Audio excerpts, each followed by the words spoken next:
Guys, এই ভিডিওটি দেখে আমি একটা জিনিস শিখতে পারলাম। সিংহ থেকে মোষের ডাবল শক্তি। জানি না, আপনারা ভিডিওটি দেখে বলতে পারবেন এখানে কার বেশি শক্তি। আমার মনে হচ্ছে মোষের বেশি শক্তি সিংহ থেকে। তো এরকম আমি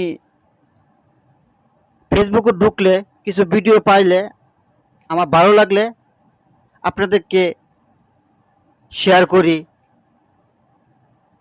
দেখার জন্য। তা আমাকে কমেন্টস করে আপনারা বলতে পারবেন কোন টাইপের ভিডিও আনলে আপনারা বেশিরভাগ দেখবেন।